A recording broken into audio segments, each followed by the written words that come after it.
요한계시록 1장의 말씀을 함께 나누어 보겠습니다.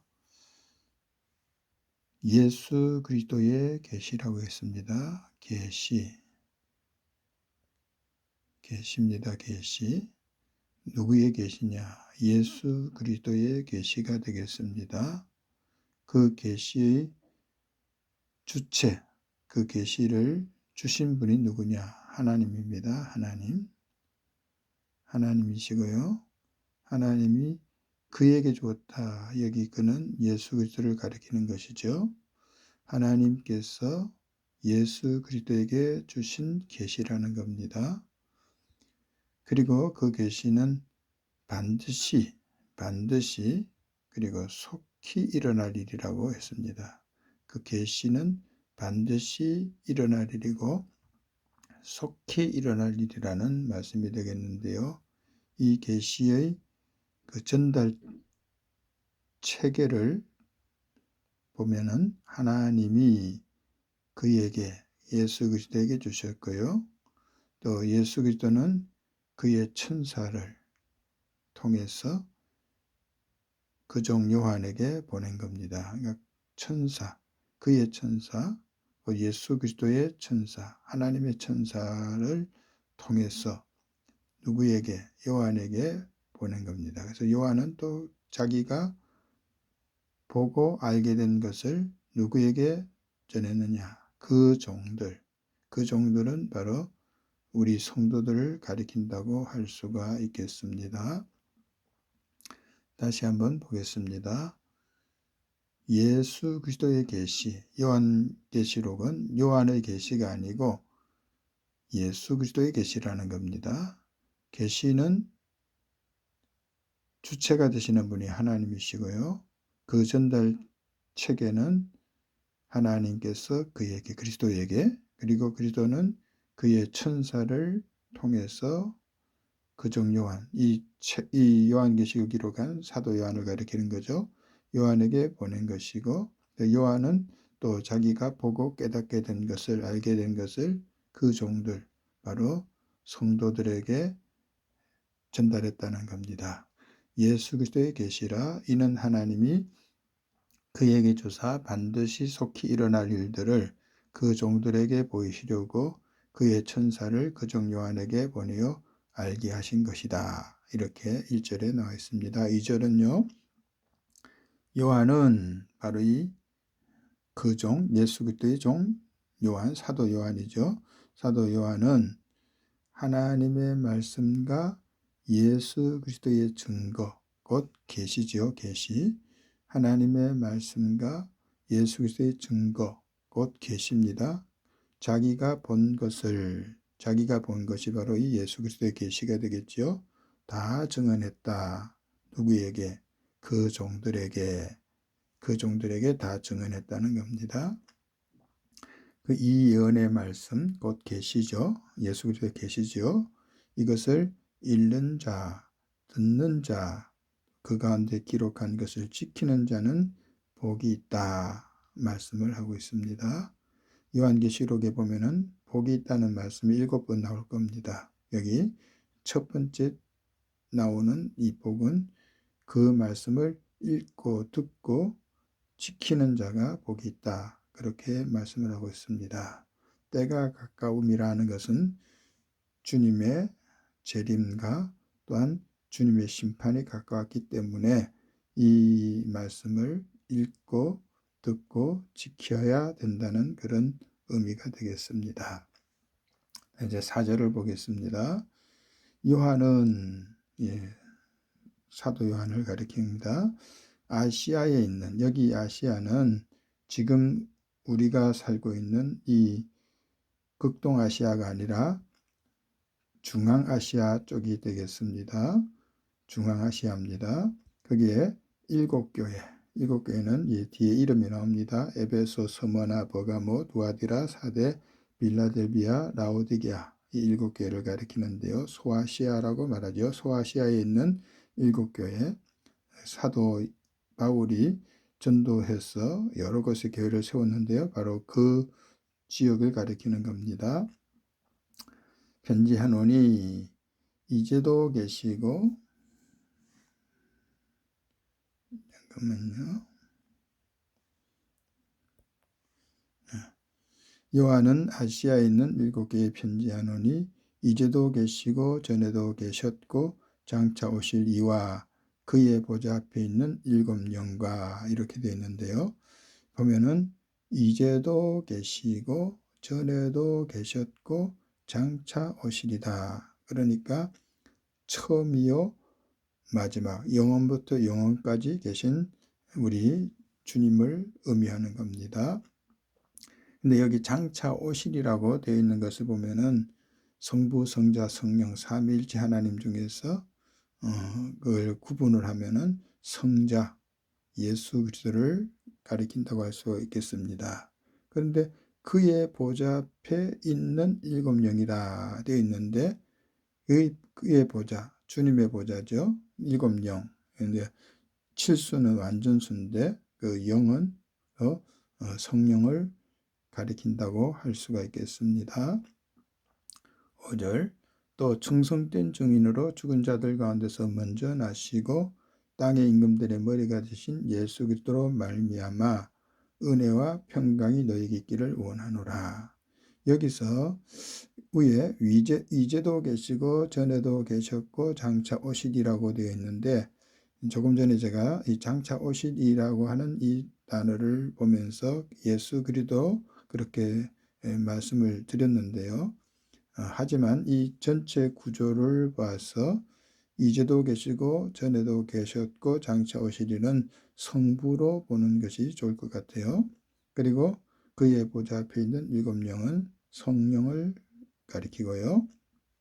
그리고 충성된 증인으로 죽은 자들 가운데서 먼저 나시고 땅의 임금들의 머리가 되신 예수 그리스도, 그러니까 성자죠. 성자. 그러니까 성부, 성자, 성령 이렇게 삼위일체 되신 하나님을 여기서 보여준다고 할 수가 있겠습니다. 과거죠.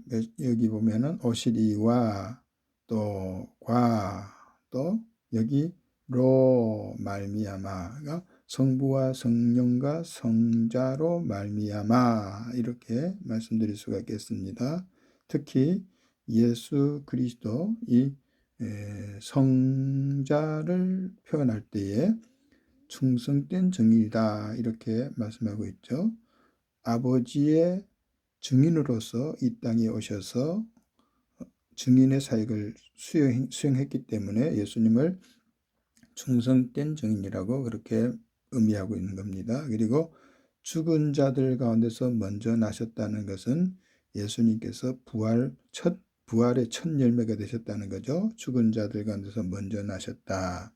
그리고 땅의 임금들의 머리가 되셨다. 그러니까 예수님이 만왕의 왕이라는 것을 말씀을 하고 있습니다.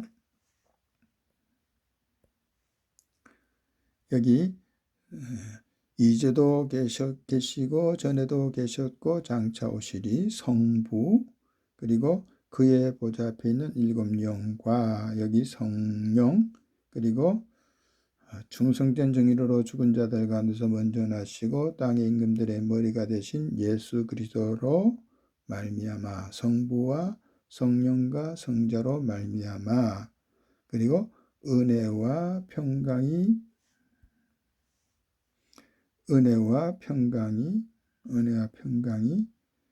너희에게 있기를 원하노라. 지금 요한이 하는 말이 되겠죠. 성부와 성령과 성자로 말미암아 너희에게 우리 그의 종들 성도들에게 무엇이 있기를 원하느냐? 은혜와 평강이라는 겁니다. 은혜와 평강. 이것은 성부와 성자와 성령으로 말미암아 주어지는 은혜와 평강입니다. 여기까지 이제 끊어지겠습니다. 그 다음에요.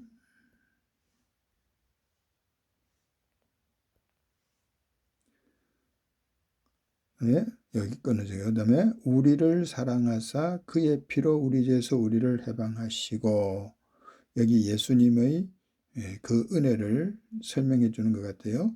우리를 사랑하사, 사랑입니다. 사랑하사, 사랑했기 때문에 그의 피로, 예수님의 피로 우리 죄에서 우리를 해방하시고, 우리 죄에서 우리를 해방하시고, 예수님의 피로서 우리가 죄의 권세에서 자유함을 얻게 된 겁니다. 예수님의 피로 우리들이 죄속함을 받았다, 속죄함을 받았다. 그래서 우리는 죄에서 자유한 자가 됩니다. 죄에서 자유를 얻게 함은 보혈의 능력, 주의 보혈, 이런 찬송도 있지 않습니까? 우리를 사랑했기 때문에 주님께서 피를 흘려 대속의 제물이 되셨고, 그래서 우리는 죄에서 해방을 얻게 된 것입니다. 그리고 그의 아버지 하나님을 위하여, 그의 아버지 하나님, 그러니까 아버지와 아들의 관계를 말하고 있는 겁니다. 성부와 성자의 관계를 말하는 겁니다. 그의 아버지 하나님을 위하여 우리를 여기도 우리를 무엇을 삼으셨느냐? 나라와 제장으로 삼으셨다. 우리를 주님의 나라 백성이 되게 하셨고 주님의 제사장 사역을 수행하게 하셨다는 말씀이 되겠습니다. 삼으신 그에게, 이 그는 예수 그리스도시죠. 예수 그리스도께서 우리를 사랑하셨습니다. 그가 피 흘려서 우리를 죄에서 해방시켜 주셨습니다. 그리고 우리를 주님의 나라 백성으로 삼으시고 제사장으로 삼으셨습니다. 이런 은혜를 받았기 때문에 우리는 어떻게 해야 되겠습니까? 그분에게 영광과 능력을 돌려야 되겠지요. 영광과 능력이 세세토록 있기를 원하노라. 아멘. 이렇게 찬양을 하고 있습니다. 그리고 또 계속해서 말씀 나누겠습니다. 볼지어다 그가 구름을 타고 오시리라. 그 예수님이죠. 예수님 그가 구름을 타고 오시리라. 하늘로 간 그대로 오시겠다고 사도행전 1장에 나와 있는데요. 그 말씀대로 그가 구름을 타고 오실 것입니다. 각 사람의 눈이 그를 보겠고, 각 사람, 모든 사람입니다. 모든 사람, 개개인이 다 그를 볼 것이랍니다. 재림의 주님을 보게 된다는 겁니다. 그를 찌른 자들도 볼 것이요. 그를 찌른 자, 예수님을 핍박하고 대적하던 자들도 주님의 재림을 보게 된다는 겁니다. 땅에 있는 모든 족속이 그로 말미암아 애곡하리니 그러하리라. 아멘.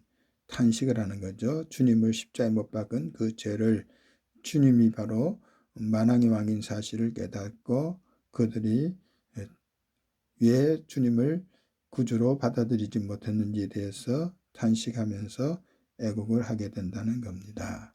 그러하리라. 아멘. 아멘이라는 것은 진실로 그럴 것이다 하는 그런 뜻이 되겠습니다.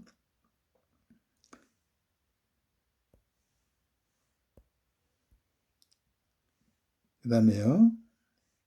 8절입니다.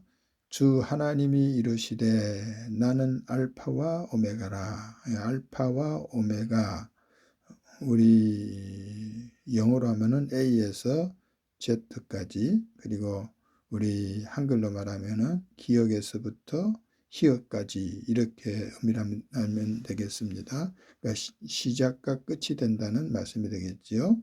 그래서 이제도 있고 전에도 있었고 장차 올 자다 말씀하고 있는데, 앞에서 우리들이 보았던 말씀이죠. 앞에 보면은, 앞에 4절에 보면은 4절에 이제도 계시고 전에도 계셨고 장차 오시리, 성부 하나님을 이렇게 표현을 하고 있는 거죠. 장차 오시리 하면은 예수님을 우리들이 떠올리게 되는데, 성부 성자 성령 삼위 일체되시기 때문에 성부 하나님도 장차 오시리로 그렇게 묘사하고 있음을 볼 수가 있습니다. 주 하나님이 이르시되 나는 알파 오메가라. 이제도 있고 전에도 있었고 장차 올 자요. 그리고 또 이어지는 말씀에 보면은 전능한 자라라고 말씀하겠습니다. 전능, 모든 것을 할 수 있는 분이라는 것이죠. 능하신 하나님이라고도 말하지만은 전능하신 하나님이 우리 하나님이 되겠습니다. 하나님은 전능하신 하나님이다. 전능의 하나님. 이걸 우리들이 마음에 품고 살아가야 할 것입니다. 이제 9절입니다. 9절은 이 계시를 우리에게 전달하게 된 요한이 자기 자신을 어떻게 설명하는지 보겠습니다. 나 요한은, 그러니까 이 계시록을 기록한 요한이죠. 너희 형제요, 형제라고 말하고 있습니다. 그러니까 오늘의 교회 지도자들이 어떤 자신의 그 위치를 높이면서 자기는 성직자고 모든 자들은 그냥 자기 밑에 있는 자를 이렇게 무슨 계급화시킨 그런 구조로 지금 교회들이 많이 변질되어 가고 있는데요. 참으로 슬픈 일입니다. 나 요한은 너희 형제다라고 말씀하고 있습니다. 예수님께서 주의 말씀을 따르는 자들이 모두 형제요 자매요 모친이다 이런 말씀이었는데요. 사도 요한도 어떤 지도자로서의 어떤 특권층으로 자기를 묘사하지 않고 형제라고 묘사하고 있습니다.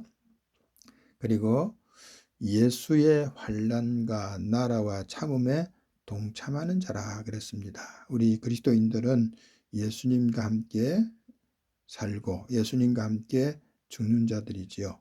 예수님의 십자가를 우리들이 늘 마음에 품고 살아가야 되겠는데 예수님의 환난과 나라와 참음에 동참한다. 동참. 예수와 함께 살고 예수와 함께 죽는 것.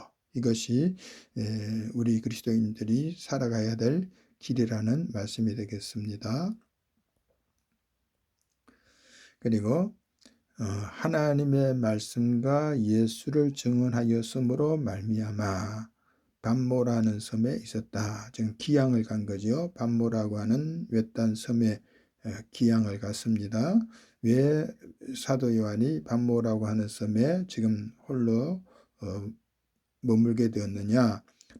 하나님의 말씀을 증언했기 때문에 그리고 예수님을 증언했기 때문에 반모라는 섬에 있었다는 겁니다. 바로 이것이 예수의 환난과 나라와 참음에 동참하는 그런 모습이라고 할 수가 있겠습니다. 우리도 하나님의 말씀을 전하고 예수를 전하면서 어떠한 박해를 받는다 할지라도 잘 참고 견뎌야 되지 않겠습니까? 이렇게 지금 사도 요한이 반모라는 섬에 있었다고 했습니다.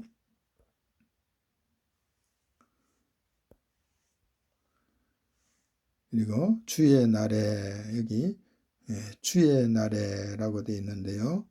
어떤 사람들은 이 주의 날을 예수의 재림의 날 이런 식으로 해석을 하고 있는데 우리는 그냥 주의 날을 예수님의 부활의 날, 그러니까 오늘 우리들이 주일이라고 부르는 그 주의 날로 보는 것이 좋을 것 같아요. 주의 날에 내가 사도 요한이 성령에 감동되어, 그러니까 그냥 우리의 그냥 어떤 일상적인 그런 상황 속에서 영적인 것을 볼 수가 없죠. 성령의 감동을 받음으로 말미암아 영의 그 상태에 들어가게 된 것을 말하고 있습니다.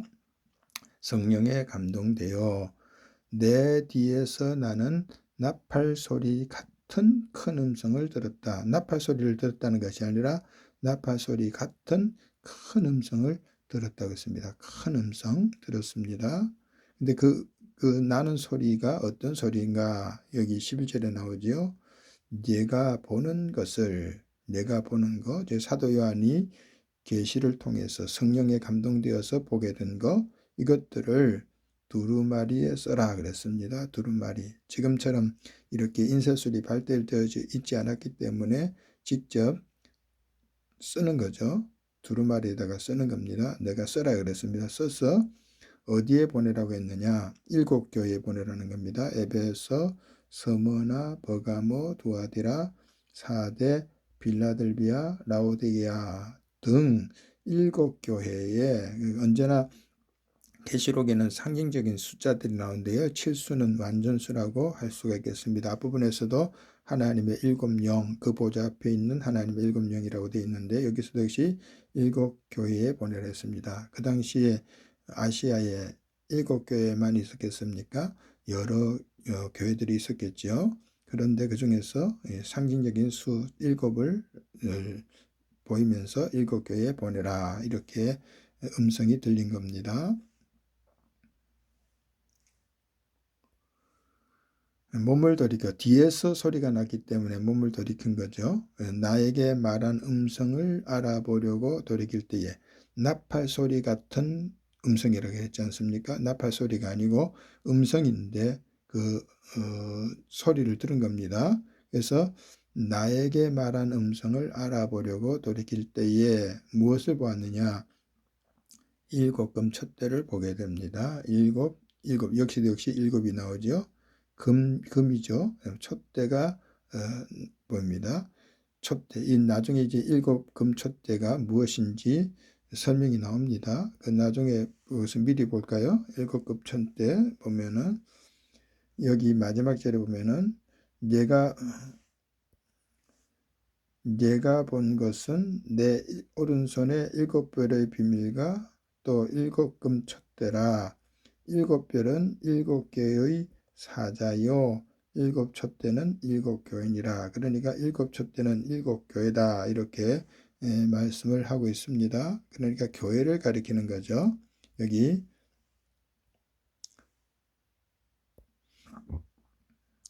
여기 일곱 금촛대는 일곱 교회, 그러니까 여기 앞에 나오는 아시아에 있는 일곱 교회를 의미합니다. 그러니까 교회를 가리킵니다. 일곱 교회를 가리키는 겁니다.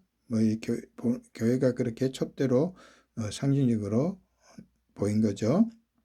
모았는데 촛대 사이로 인자 같으니는 예수님을 가리키는 겁니다. 예수님, 구세주 예수님을 가리키는 거. 인자 같으니가 발에 끌리는 옷을 입고 이제 발에 끌리는 옷을 입은 제사장들이 입은 옷을 발에 끌리는 옷으로 볼 수가 있겠습니다. 가슴에 금띠를 띠고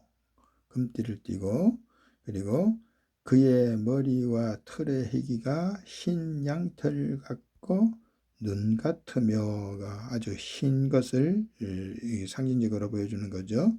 그리고 그의 눈은 불꽃 같다. 눈이 불꽃 같다는 겁니다. 그러니까 아주 통찰력 있게 바라보시는 것을 뜻하겠죠. 그리고 그의 발은 풀무불에 단련한 빛난 주석 같고 그리고 그의 음성은 많은 물소리와 같으며 그리고 16절에 그의 오른손에 일곱 별이 있고 그의 입에서 좌우에 날선검이 나오고 그 얼굴은 해가 힘있게 비치는 것 같더라. 굉장히 위험 있는 우리 주님의 모습입니다. 이 땅에 머무시던 예수님은 아주 비천한 그런 모습으로 우리와 함께 하셨죠. 사도 요한도 예수님과 아주 친밀한 관계를 맺고 그의 품에 안겨서 사랑하시는 주님과 그렇게 대면한 일이 있지 않습니까? 그렇지만 사도 요한이 이 밤모섬에서 뵙게 된 예수님은 영광스러운 모습, 아주 위험 있는 모습, 감히 근접할 수 없는 그런 모습으로 나타난 것입니다. 그래서 어떻게 됩니까? 내가 볼 때에 그의 발 앞에 엎드려져 죽은 자 같이 되었다 그랬습니다. 얼마나 두려웠겠습니까? 우리 인간이 하나님을 뵙는다는 것은 죽음을 뜻하는 것이라고 할 수가 있겠습니다. 그래서 우리가 태양빛도 제대로 이 눈으로 보지 못하는데 그 영광의 주님을 어떻게 감히 뵐 수가 있겠습니까? 그러니까 예수님과 그렇게 친밀했고 주님의 품에 안기기까지 했던 사도 요한마저도 주님의 그 영광스러운 모습을 볼 때는 그 앞에서 어찌할 바를 몰라서 죽은 자처럼 그렇게 된 것입니다. 이사야 선지자는 주님의 그 영광의 옷자락을 보면서 하루다 나여 망하게 되었도다 하면서 탄식하지 않습니까? 이렇게 그 영광스러운 모습 앞에 사도 요한은 죽은 자처럼 된 것입니다. 그때에 그가 인자 같으니 예수님께서 오른손을 내게 얹고 사도 요한에게 얹고 이르시되 두려워하지 말라. 나는 처음이요 마지막이니. 여기 알파와 오메가. 그러니까 예수님 성부 하나님도 알파와 오메가, 그리고 예수님도 나는 알파 오메가. 그러니까 우리들이 성부 하나님, 성자 하나님, 삼위일체 성령 하나님 이렇게 삼일체를 말하지 않습니까? 예수님께서 친히 자신을 가리켜 처음이요 마지막이라고 말씀을 하고 있습니다. 그러면서 그 살아있는 자다. 영원토록 살아계시는 우리 주님이라는 말씀이 되겠습니다. 육신으로 이 땅에 오셨다가 죽으셨지만은 다시 살아나신 예수님, 그 살아있는 자라고 말씀합니다. 처음이요 마지막이기 때문에 살아있다. 그렇게 말씀한 겁니다.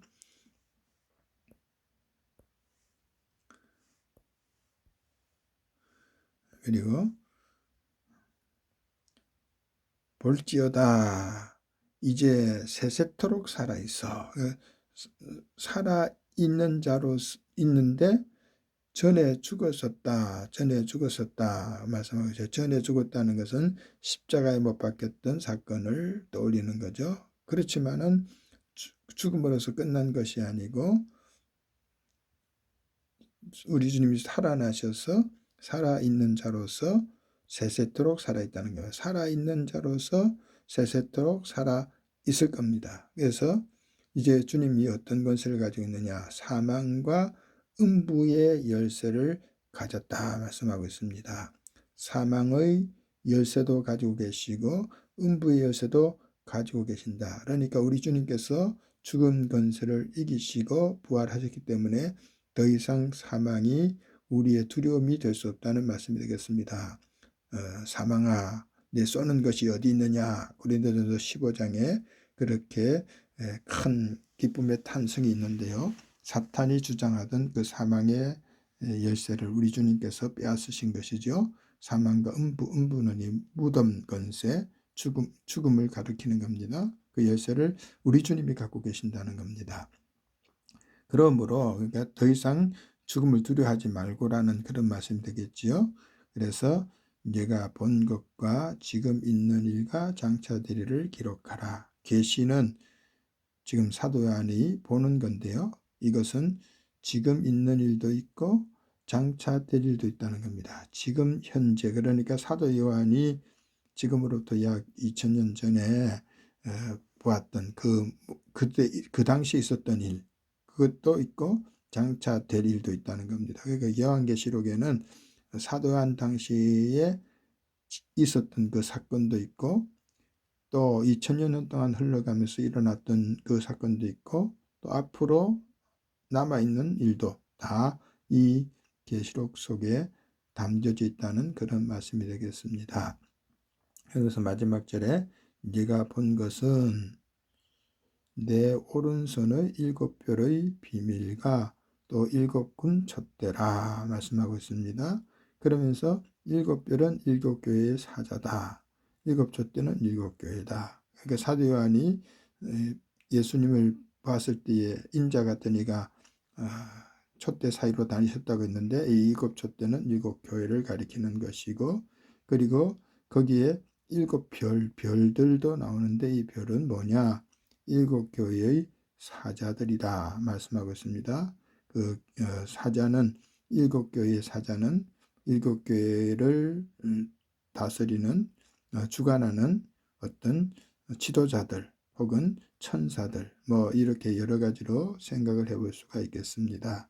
오늘은 요한계시록 1장의 말씀을 함께 나누어 보았습니다.